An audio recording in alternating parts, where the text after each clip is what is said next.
3 days into what should have been a simple conquest, Admiral Corax realized he was fighting a war unlike anything in galactic history.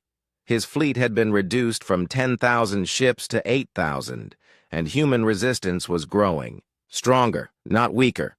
"Status report," he demanded from his tactical officer. "Sir, we've lost another squadron in the asteroid belt. The humans are using the mining equipment there as weapons. They're launching rocks at our ships using magnetic accelerators." Corax could not believe what he was hearing. The humans were throwing stones at starships and somehow making it work. These primitives had turned their entire solar system into a weapon. "And our casualties?" "Over 2 million dead, sir. The humans refuse to accept surrender. Every boarding action turns into a massacre. They fight until every last one of them is dead." The Admiral studied the tactical display showing the wreckage of hundreds of ships from both fleets. Human vessels continued to fight even when they were clearly destroyed, ramming his ships with their burning hulks. It was insane, wasteful, and completely effective. Captain Rick Stone commanded what was left of the human fleet's main battle group. His ship, the USS Vengeance, had been rebuilt 3 times using parts from destroyed vessels. Half his crew was made up of survivors from other ships, and his bridge was held together with metal patches and emergency welds. "Target acquired," his weapons officer reported. "Alien heavy cruiser, bearing 27 Mark IV. "Take us in close," Stone ordered. "We'll use their own tactics against them." The Vengeance accelerated toward the alien ship, firing every weapon it had. The humans had learned to modify their missiles with captured alien technology, making them faster and more deadly.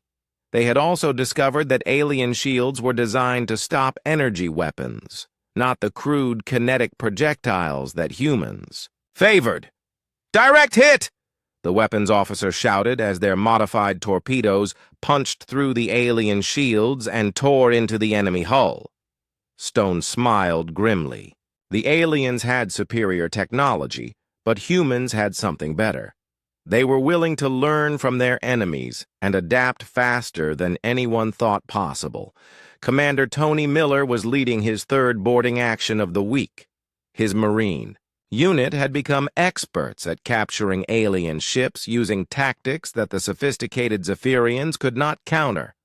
While the aliens relied on their technology and shields, humans fought with knives, explosives, and raw determination. "Remember, they can't fight worth a damn in close quarters," Miller told his troops as they prepared to breach the alien hull. "Their weapons are designed for long-range combat. Get in close and make them bleed." The Marines cut through the alien ship's hull and poured inside like an infection. The Zephyrian crew tried to stop them with energy weapons, but the humans moved too fast and fought too dirty. They used smoke grenades to blind alien sensors, set off electromagnetic pulses to disable their equipment, and fought with a brutality that shocked their enemies.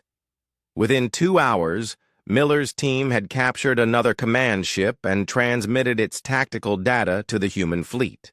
Every captured vessel gave them more information about alien weaknesses, and the humans were very good at exploiting weaknesses. Engineer Kelly Barnes had become something of a legend among the human survivors. Her ship had been destroyed twice, but she kept getting rescued and assigned to new vessels. She had a talent for turning damaged ships into improvised weapons, using human industrial knowledge to create devastating surprises. "Captain Davis, I've got an idea," she told her new commanding officer aboard the USS Defender. "We can rig the cargo bay doors to launch our mining drones as guided missiles. The aliens won't see them coming because they register as debris, Captain." Julie Davis looked at the engineer with admiration. "How many can we launch?" "About 200, ma'am. Each one carries a small nuclear charge. It won't destroy their big ships, but it'll hurt them bad." Davis nodded. "Do it. At this point, every little bit helps. The improvised missile attack caught the aliens completely off guard. 200 mining drones, each one guided by a human. Pilot willing to die for the cause, slammed into the alien formation. The nuclear explosions created chaos in their ranks and destroyed dozens of smaller ships. Dr. Claire Davis worked in an underground research facility studying captured alien technology around the clock. Her team had made several breakthrough discoveries that were being rushed to the front lines. The alien neural interfaces, she explained to President Carter via video link, they're connected directly to their ship's computer systems. If we can overload those connections with electromagnetic pulses, we can disable their entire crew. How do we generate that kind of pulse? Carter asked. We're modifying our nuclear warheads to create directed EMP bursts instead of explosions. It should turn their own technology against them. Within hours, human ships were deploying the new EMP weapons with devastating effect. Alien crews found themselves cut off from their ship systems, helpless against human boarding parties. Admiral Morrison coordinated the defense from his flagship, which had been rebuilt so many times it barely resembled its original design. His fleet was down to fewer than 50 ships, but those ships were now crewed by veterans who had learned to fight like demons. "Sir, we're receiving a communication from the alien fleet," Sam Rodriguez reported. "Put it through." Admiral Corax appeared on the screen, and Morrison was surprised to see fear in the alien's silver eyes. "Human Commander," Corax said formally, "I request a temporary ceasefire to discuss terms." Morrison almost laughed. "Terms? You came here to enslave us. The only terms I'm interested in are your unconditional surrender." "That is not possible," Corax replied stiffly. "But perhaps we can reach an understanding." "Here's my understanding," Morrison said coldly. "You picked a fight with the wrong species." "We don't surrender. We don't negotiate with slavers, and we don't stop fighting until every last one of you is dead or gone. Your choice." The transmission ended, leaving Corax staring at a blank screen. In 3 days of fighting, he had learned more about warfare than in his previous 30 years of military service. These humans fought like nothing he had ever encountered. They turned every disadvantage into a weapon, every loss into motivation for greater violence. His tactical officer approached nervously. "Sir, what are your orders?" Corax looked at the tactical display showing his battered fleet. He had started with 10,000 ships and the finest military force in the galaxy. Now he had 8,000 damaged vessels and a crew that was beginning to question whether victory was possible. "We continue the attack," he said finally. "But prepare the retreat protocols. If this continues, we may need to withdraw and call for the Grand Fleet." The idea of retreating from primitives was humiliating, but Corax was beginning to understand something that would change galactic politics forever. Some species were too dangerous to conquer. Some prey fought back so hard that the predator became the victim. As the battle entered its 4th day, both fleets were exhausted and battered. But while the aliens were demoralized and confused, the humans grew more determined with every ship they lost. They had discovered something about themselves that would echo across the galaxy for generations. When humanity was threatened with extinction, they did not cower or surrender. They became something far more dangerous than their enemies had ever imagined. Admiral Corax woke up on the 4th day of battle to reports that should have been impossible.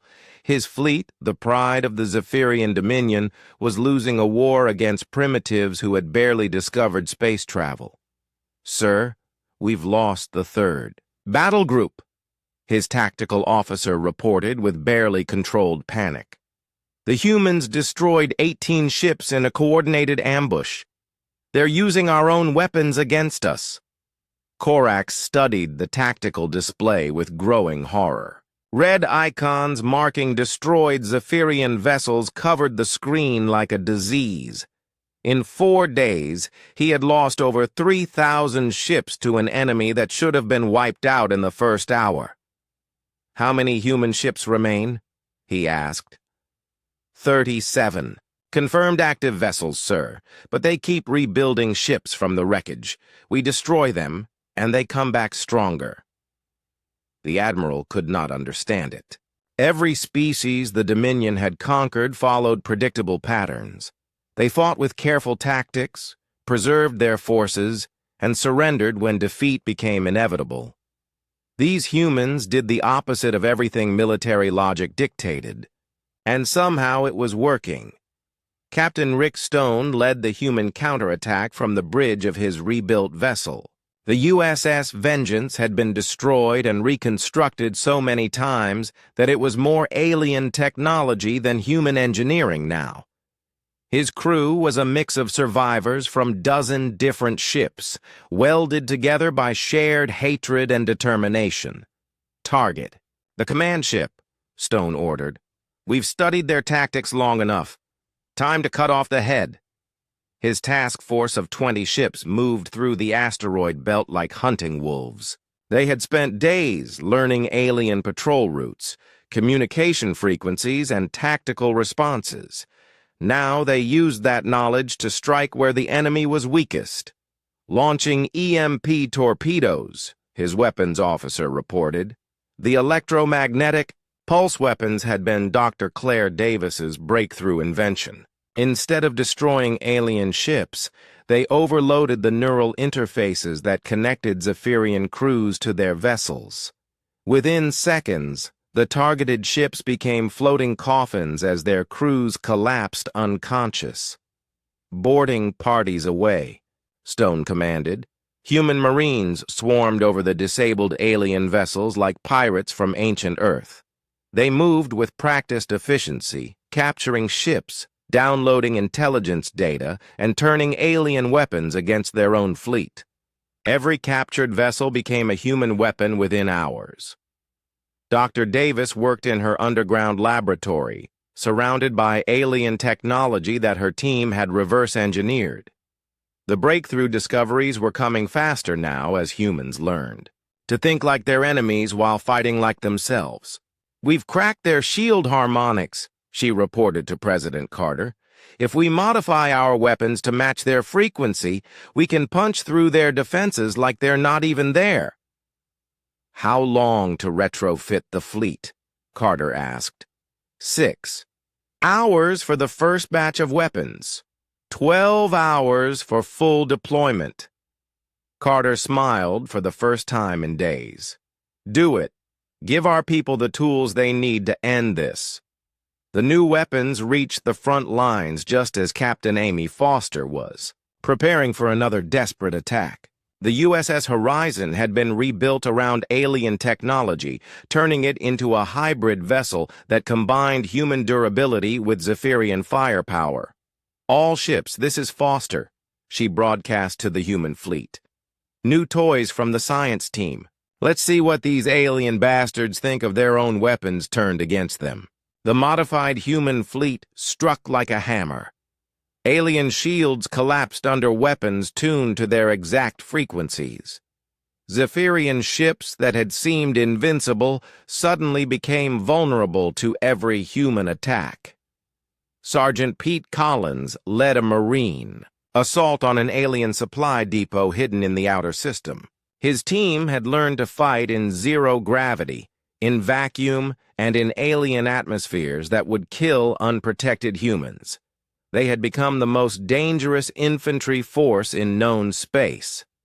"Remember, they expect us to fight fair," Collins told his troops as they prepared to breach the depot. "Don't give them what they expect." The Marines used captured alien stealth technology to approach undetected, then struck with weapons that the depot's defenders had never seen before. They combined human tactics with alien equipment, creating a style of warfare that was completely unpredictable. Within 2 hours, the depot was captured, and its supplies were being redistributed to human ships. The aliens watched in disbelief, as their own resources were turned against them by an enemy that seemed to grow stronger with every defeat. Admiral Morrison coordinated the offensive from his command ship, watching as human forces systematically dismantled the alien fleet.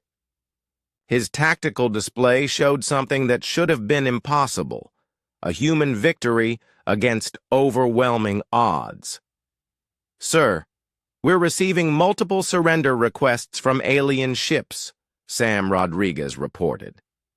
Morrison considered the requests carefully. Part of him wanted to accept the surrenders and end the bloodshed. But he remembered the alien ultimatum from the first day: the demand that humanity serve as slaves or face extinction.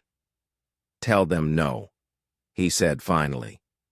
"They wanted a war of extermination. They've got one." The human response was broadcast across all frequencies: no quarter, no mercy, no surrender accepted. The aliens had come to destroy or enslave humanity. Now they would face the same choice they had offered Earth. Admiral Corax watched his fleet crumble around him with something approaching awe. These humans had done the impossible. They had turned a hopeless defensive action into a devastating counteroffensive. More importantly, they had shown the galaxy that the Zephyrian Dominion could be beaten. "Sir, the Second Fleet is requesting permission to retreat," his communications officer reported. "Denied," Corax said firmly. "We retreat now, and every species in the galaxy will know we can be defeated. The Dominion will face rebellions on 1,000 worlds." But even as he spoke, Corax knew the war was already lost.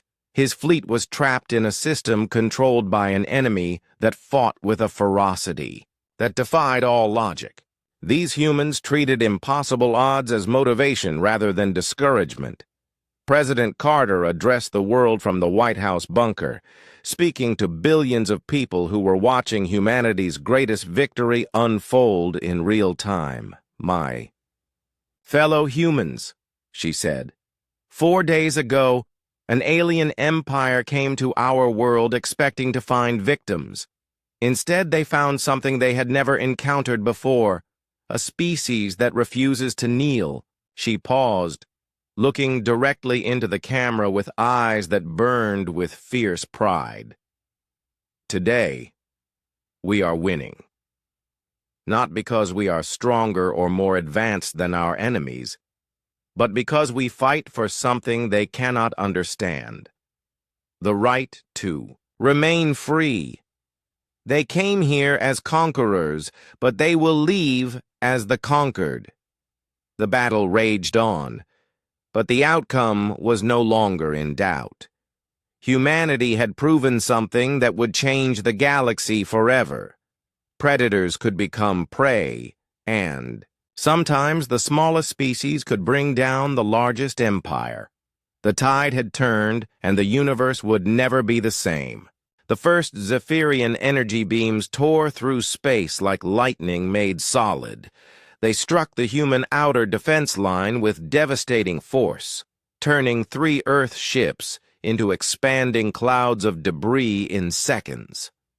Admiral Morrison watched from his command ship as the USS Ranger simply vanished, vaporized by a weapon that could crack planets. "All ships evasive maneuvers," Morrison ordered, but he knew it was hopeless. The alien weapons were too fast, too powerful. His fleet was being torn apart.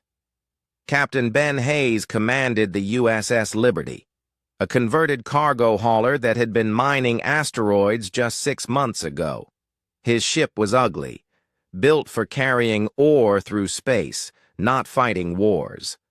The hull was thick and crude, designed to survive impacts from space rocks and equipment failures. "Incoming fire!" his weapons officer shouted. The alien beam hit the Liberty dead center. Hayes expected to die instantly, but something impossible happened. His ship survived. The beam punched through the outer hull, melted half the cargo bay, and knocked out the main engines, but the Liberty kept flying. "How are we still alive?" Hayes asked his engineer in amazement. "The cargo hull, sir. It's designed to take impacts. We've got 3 separate hulls and backup systems for everything. This old bucket won't die easy." Hayes looked at his damage reports. Any other ship would be space junk, but the Liberty was still fighting. The aliens had built their weapons to destroy fast, lightly armored ships. They had never faced anything as crude and tough as human industrial vessels. "All power to weapons," Hayes ordered. "If we're going to die, let's take some of them with us." Lieutenant Grace Murphy was 23 years old and the youngest fighter pilot in the Earth Defense Force. She led a squadron of 12 atmospheric fighters that had been hastily modified for space combat. The aliens probably did not even consider her small ships to be threats. "Falcon Squadron, stay tight," Murphy said into her radio. "We're going after that big one." The Zephyrian dreadnought was 3 miles long and protected by energy shields that could stop anything in the human arsenal. But Murphy had a plan that was either brilliant or insane. Her fighters were carrying nuclear warheads, primitive weapons that the aliens probably had not seen in centuries. While the enemy shields could stop energy beams and advanced missiles, they might not be calibrated for simple atomic bombs. "Remember, 1 pass only," Murphy told her pilots. "Get in close, drop your payload, and get out. Don't try to be heroes." "What about you, Lieutenant?" asked Sergeant Tony Clark, her wingman. Murphy looked at the massive alien ship ahead of them. "Someone has to make sure this works." The fighter squadron screamed toward the dreadnought at maximum speed. Alien point defense weapons opened fire, filling space with deadly energy. Murphy watched 3 of her pilots die in brilliant flashes, but the rest kept flying. "Now!" she shouted. The fighters released their nuclear warheads and pulled away as hard as they could. Murphy stayed behind, guiding her bomb manually to make sure it hit the target. The alien shields flared as the nuclear explosion touched them, then collapsed completely. The dreadnought's hull cracked open like an egg. Atmosphere vented into space, taking thousands of alien crew members with it. The massive ship broke apart, its pieces tumbling slowly through the void. Murphy died in the explosion, but her sacrifice had done something no one thought possible. A human pilot in a converted atmospheric fighter had destroyed one of the most powerful ships in the galaxy. On the Zephyrian command ship, Admiral Korak stared at his tactical display in shock. One of his dreadnoughts was gone, destroyed by primitives using atomic weapons. Atomic weapons! His people had stopped using such crude technology thousands of years ago. "How is this possible?" he demanded. His tactical officer was studying the sensor data. "Sir, the human ships are built differently than anything we've encountered. They have multiple hulls, redundant systems, and damage control protocols that keep them fighting long after they should be destroyed. Their technology is primitive, but their engineering is incredibly robust." Korax watched as more human ships absorbed damage that should have been fatal. The converted mining vessels and cargo haulers just kept fighting, using their industrial toughness to survive hits that would cripple advanced military ships. "And their tactics, sir," the officer continued. "They're not trying to preserve their forces. Every ship fights until it's completely destroyed. They're treating their own vessels as expendable weapons. This was completely outside Korax's experience. Every species the Dominion had conquered fought to minimize their losses, hoping to negotiate better surrender terms. These humans seemed determined to inflict maximum damage regardless of the cost to themselves. "Sir, incoming transmission from one of their ships." the communications officer reported. "Put it through." The face that appeared on the screen belonged to Captain Amy Foster of the USS Horizon. Her ship was burning, and her bridge was filled with smoke, but she was still fighting. "This is Captain Foster to all alien ships," she said, calmly. "You came here expecting to find victims. Instead, you found predators. Every ship you destroy will cost you 3 of your own. Every human you kill will fight back from beyond the grave. We don't surrender, we don't retreat, and we don't give up. Welcome to Earth, you alien bastards." The transmission cut out as the Horizon exploded, taking 2 Zephyrian cruisers with it in a ramming attack. Commander Tony Miller led a boarding party onto a damaged alien command ship. His Marines fought with projectile weapons that were crude compared to alien energy shields. But human close combat tactics were devastatingly effective. They had learned warfare in trenches and urban battles, fighting enemies face to face. The aliens were technologically advanced but had never faced anything like human Marines. Miller's troops moved through the ship like a virus, capturing critical systems and turning alien weapons against their own fleet. "Control, this is Miller," he reported. "We've taken their bridge and captured their tactical frequencies. Transmitting. Data now."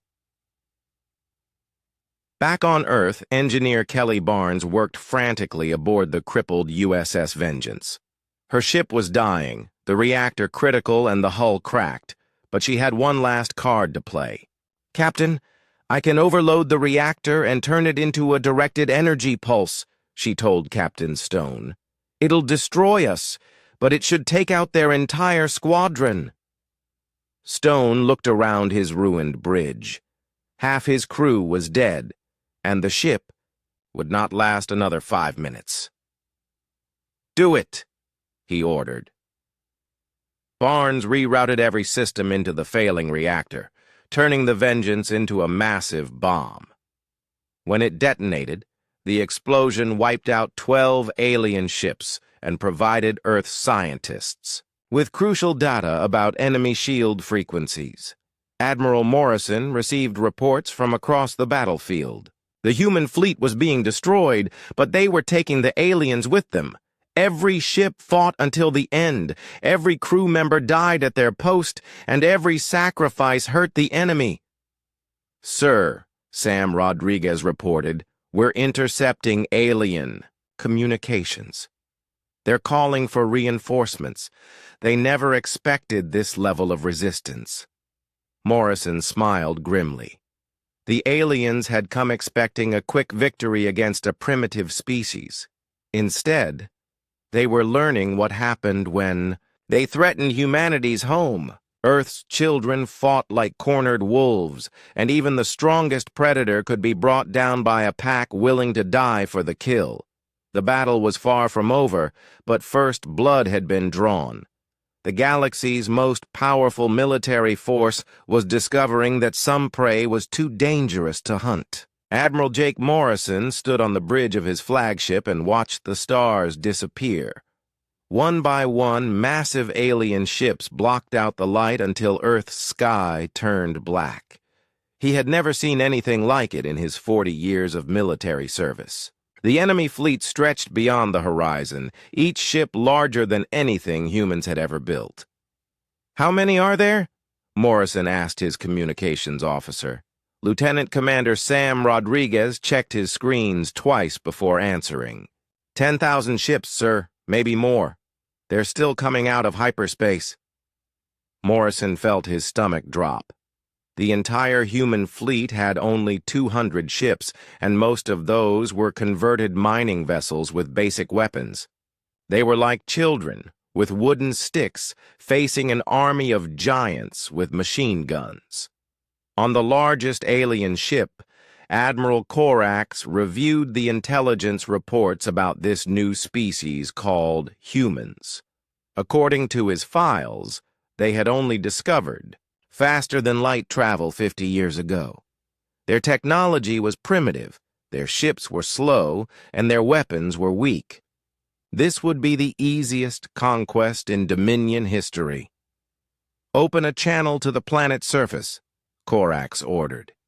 His voice carried the authority of someone who had never lost a battle. President Lisa Carter sat in the Emergency Command Center deep beneath Washington. Around her, generals and scientists watched dozens of screens showing the alien fleet. Every news channel on Earth was broadcasting the same terrifying image of ships filling the sky. "Madam President, we're receiving a transmission from the alien fleet," her communications director said. "Put it on all channels. Let the world hear this." The alien admiral's face appeared on every screen on Earth. He looked almost human, except for his blue skin and silver eyes. When he spoke, his voice was calm and cold. "People of Earth, I am Admiral Corax of the Zephyrian Dominion. We have come to offer you a choice. Surrender your planet and serve the Dominion as a slave race, and we will allow your species to survive. Resist us, and we will destroy every last human being. You have 1 hour to decide." The transmission ended, leaving Earth in stunned silence. President Carter looked around the room at her advisors. Options? General Ryan Cooper, chairman of the Joint Chiefs, shook his head. "We can't win this fight, ma'am. Our best estimate says we might destroy a dozen of their ships before they wipe us out completely." "What about evacuation?" asked Secretary of Defense Mary Johnson. "Where would we go?" Carter replied. "This is our home. These are our people." On the USS Defiance, Sam Rodriguez was listening to alien communications when he made a disturbing discovery.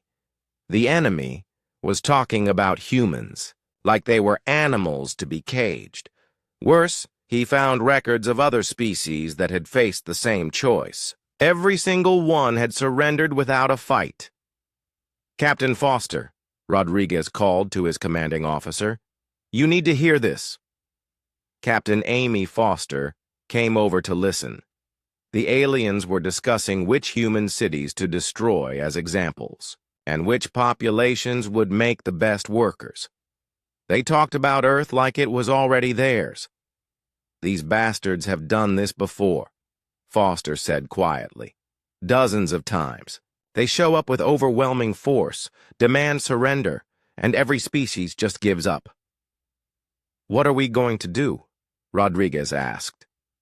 Foster looked out at the alien fleet, then at her own small ship. The USS Defiance was a converted cargo hauler, with missile tubes welded to its sides. Against the alien dreadnoughts, it would last maybe 30 seconds in a real fight. "We're going to show them something they've never seen before," she said. Back on Earth, President Carter made her decision. She walked to the podium in the press room, knowing that billions of people around the world were watching. The alien deadline was in 10 minutes. "My fellow humans," she began. "Today we face the greatest threat in our species' history. An alien empire has come to our world demanding that we surrender our freedom, our children, and our future. They believe we will bow down like every other species they have conquered." She paused, looking directly into the camera. "They are wrong. Humanity has never bowed to tyrants, and we will not start today. Yes, their fleet is larger than ours. Yes, their technology is more advanced, but they have made one critical mistake. They have underestimated what humans will do to protect their home." Carter's voice grew stronger. "We may not win this fight, but we will make them pay for every mile of space, every ship they lose, and every human life they take. We will show the galaxy that some species would rather die free than live as slaves."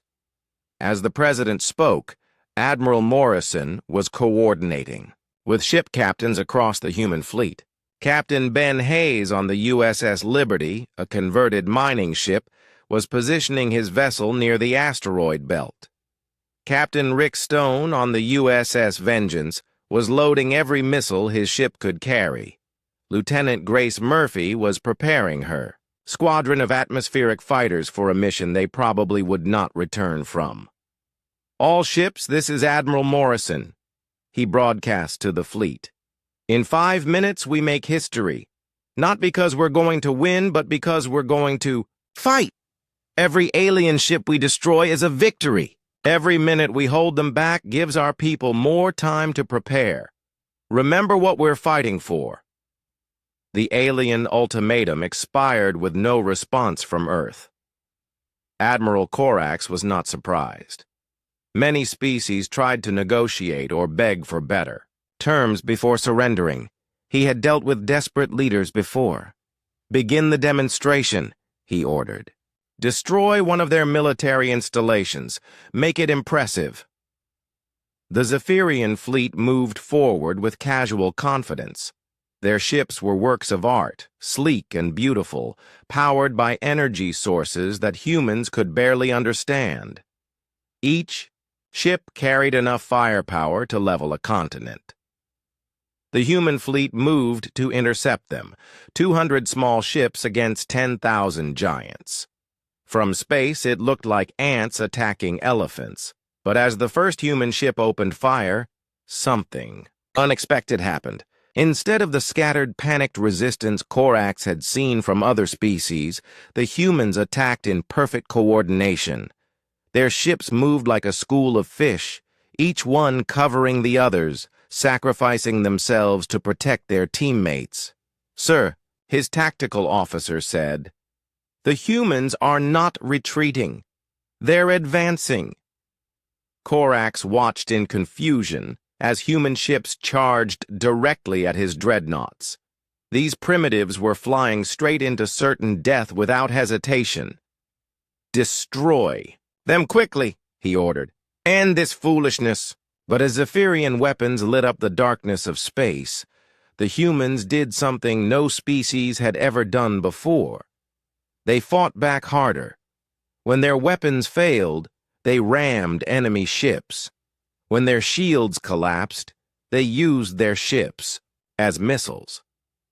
Every human vessel fought until it was physically destroyed, often taking alien ships with them. Admiral Morrison watched his fleet die around him, but he smiled grimly. The aliens had expected an easy victory against a weak enemy. Instead, they were getting their first taste of what happened when humanity was backed into a corner. The real war was just beginning. Admiral Corax stood alone on the bridge of his flagship, surrounded by the bodies of his crew. The human EMP attack had killed most of them instantly when their neural implants overloaded. He was one of the few Zephyrians who still used old-fashioned manual controls, a throwback to his grandfather's generation that had saved his life.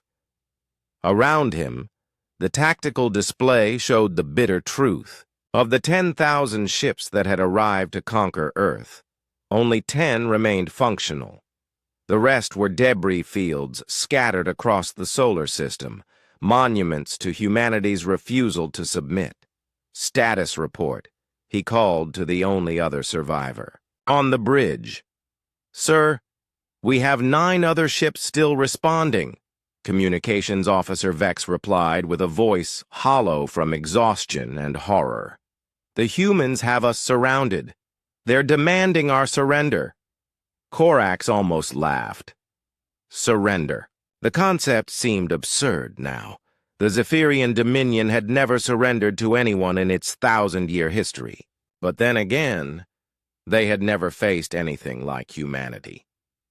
Captain Amy Foster stood on the bridge of the USS Horizon, looking out at the 10 remaining alien ships clustered together like wounded animals. Her own vessel was held together with patches, spare parts, and sheer determination, but it was still flying. More importantly, it was still fighting. "Signal from Admiral Morrison," her communications officer reported. Morrison's face appeared on the screen. The human admiral looked as tired as Foster felt, but his eyes burned with the satisfaction of impossible victory. "Captain, you have the honor of accepting their surrender," Morrison said. "Make sure they understand the terms." Foster nodded and opened a channel to the alien fleet. Admiral Corax's blue face appeared on her screen, and she was surprised to see something she had not expected. Respect. "Admiral Corax," she said formally, "I am Captain Foster of the human vessel Horizon. You have one choice left. Surrender unconditionally and accept safe passage from our system, or die here with your ships." Corax studied the human commander with fascination. This small, primitive species had accomplished what the greatest military minds in the galaxy had thought impossible. They had destroyed the most powerful fleet in Dominion history using nothing but determination and crude tactics. "Your terms?" he asked. "Simple," Foster replied. "You leave our system immediately and never return. You broadcast a warning to your Empire and every other species in the galaxy. Earth is protected. Any attempt to conquer or enslave humanity will result in the complete destruction of the attacking force. And if we refuse?" Foster's expression hardened. "Then you join the rest of your fleet as space debris. We've proven we can destroy you. The only question is whether you want to die here or live to warn others." Admiral Morrison watched the negotiation from his command ship, surrounded by the surviving officers of the human fleet. They had paid a terrible price for victory. Of the 200 ships that had started the battle, fewer than 30 remained functional. Tens of thousands of humans had died defending their world, but they had won. Against impossible odds, using outdated technology and improvised tactics, humanity had defeated the galaxy's most powerful military force. "Sir," Sam Rodriguez said quietly, "what happens next? When word of this gets out, won't other alien empires come looking for us?" Morrison smiled grimly. "Let them come. We've just proven that Earth is the wrong planet to pick a fight with." Dr. Claire Davis emerged from her underground laboratory for the first time in 5 days, blinking in the sunlight as she watched the alien ships prepare to leave. Her team had worked miracles, reverse engineering alien technology and creating weapons that had turned the tide of battle. "Doctor," President Carter said, approaching with her security detail, "the world owes you a debt we can never repay." Davis shook her head. "We all did our part, Madam President. The Marines who died boarding enemy ships, the pilots who flew suicide missions, the engineers who kept our ships fighting when they should have been scrap. This victory belongs to all of humanity." Carter nodded, then looked up at the sky where the surviving alien ships were gathering for their departure. "What do you think they'll tell their empire about us?" "The truth," Davis replied, "that they found a species too dangerous to conquer." Aboard his flagship, Admiral Corax made his final preparations for departure. His communications officer had compiled a complete record of the battle, documenting every human tactic and every Dominion failure. It would serve as a warning to any future commander foolish enough to attack Earth. "Sir, the humans are escorting us to the system boundary," Vex reported. Corax watched as human ships took formation around his remaining vessels. Even now, after their complete victory, the humans were ready to fight if his fleet tried anything. Aggressive. These creatures never let their guard down. "Open a channel to all ships," he ordered. "This is Admiral Corax to all Dominion vessels. Record this message for transmission to High Command." He paused, collecting his thoughts before delivering what would become the most important military intelligence report in galactic history. "To the High Council of the Zephyrian Dominion, our mission to conquer the species known as humans has ended in complete failure. Of 10,000 ships, 10 survive. Of 50 million crew members, fewer than 1,000 remain alive. Corax looked at the tactical display showing the wreckage of his fleet. The humans possess a quality we have never encountered. They fight with absolute determination regardless of odds. They use their own mortality as a weapon, sacrificing themselves to inflict maximum damage on their enemies. They adapt faster than any species on record, turning our own technology against us within days. He paused again, knowing that his next words would change galactic politics forever. Recommendation: classify Earth as a forbidden world. Any attempt to conquer or threaten humanity will result in catastrophic losses. These beings do not surrender, do not negotiate with slavers, and do not accept defeat. They are the most dangerous species we have ever encountered. The message was transmitted across the galaxy on all Dominion frequencies, ensuring that every civilized world would receive the warning. Commander Julie West led the final escort mission, watching as the 10 surviving alien ships approached the edge of the solar system. Her fighter squadron had been reduced to just 3 pilots, but they were still flying, still ready to fight if necessary. "Alien fleet, this is Commander West," she broadcast. "You are now leaving human space. Safe travels, and remember what happened here." The alien ships disappeared into hyperspace without a response, carrying their warning to the stars. President Carter stood in the Oval Office, looking out at a world forever changed. Humanity had faced extinction and emerged stronger. They had proven to themselves and to the galaxy that some things were worth dying for. "Madam President," her aide said, "we're receiving messages from across the galaxy. Other species want to establish diplomatic relations with Earth." Carter smiled. Word of humanity's victory was spreading, and other enslaved races were beginning to hope that freedom was possible. "Set up meetings with anyone who wants to talk," she ordered, "but make sure they understand. We don't bow to anyone, we don't accept slavery, and we protect our friends." Captain Foster stood on the observation deck of the space station that was being built from the wreckage of alien ships. Earth's engineers were already incorporating Zephyrian technology into human designs, creating a new generation of vessels that combined alien science with human determination. "Captain," one of her officers said, "long-range sensors are picking up more ships approaching the system." Foster reached for her sidearm out of habit, then relaxed as the sensor data came through. "They're broadcasting friendship signals," the officer continued. "Looks like we're about to have visitors who want to be allies instead of conquerors." Foster nodded, watching as new ships approached Earth. The galaxy had learned that humanity was too dangerous to fight. Now they wanted to discover if humans could be trusted as friends. The battle for Earth was over, but humanity's real journey was just beginning. They had earned their place among the stars not through superior technology or ancient wisdom, but through something far more powerful: the absolute refusal to surrender their freedom. The message echoed across 1,000 worlds. Some species bow to strength, others to wisdom, but humans bow to no one.